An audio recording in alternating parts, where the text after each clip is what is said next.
how to apply the universal laws. The first thing you need to do when you apply the universal laws is to be much more observant of your own life and behavior.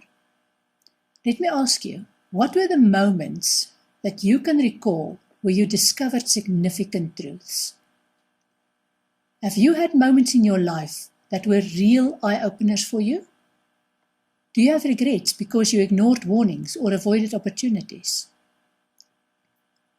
It's important for you to question your actions and motives, not so that you can wallow in self-blame or guilt, but so that you can figure out and understand why you acted the way you did during significant moments in your life.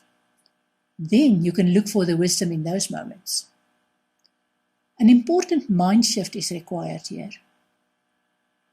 You need to move from the mode of why me, the victim of the moment, to the mode of why me, the enlightened person who is looking for the wisdom and the gratitude in the moment. This is the phase where you explore the spiritual laws of creation, which teach you how these universal laws operate. During this phase, you need to let go of your preconceived ideas, because you will realize that you are not a victim. You will realize that each one of these significant experiences were meant to happen to you, not as punishment, but as a pre-planned life experience that was part of your destiny. This is the way for you to learn, both when you are following the spiritual law and when you try and swim upstream because you don't recognize the spiritual laws.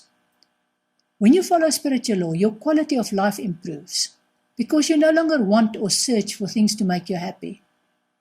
Instead, you value what you have, and that brings you closer to your own wisdom. There are two key aspects to applying universal law. The first is gaining the wisdom.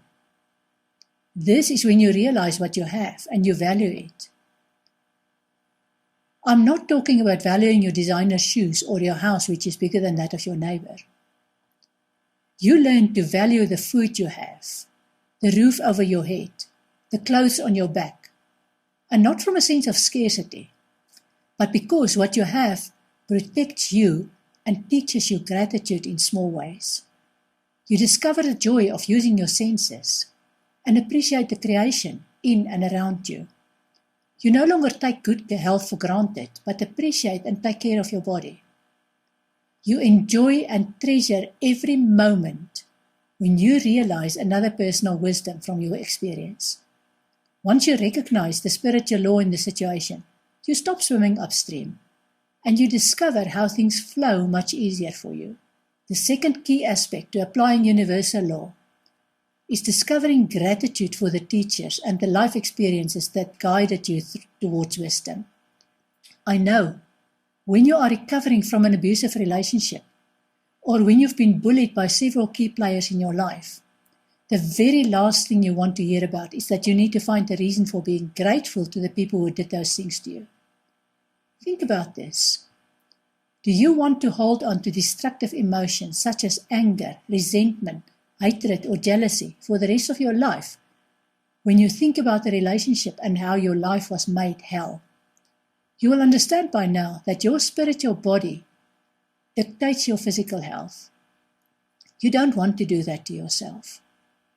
On the other hand, once you understand that your very nasty experience made you realize that you need to take care of yourself, or that you are much more resilient than you think, or that you can be independent when you wish to be, you will understand how your nasty relationship gave you the opportunity to discover these things about yourself. You'll compare the person you were before the experience to the person you've become, and you'll discover that you were in fact not a victim but a student, and that you have uncovered the wisdom that you were meant to gain from the experience.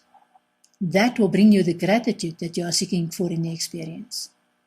That will bring you to understand and appreciate the universal law behind the experience, even if you cannot necessarily name the law.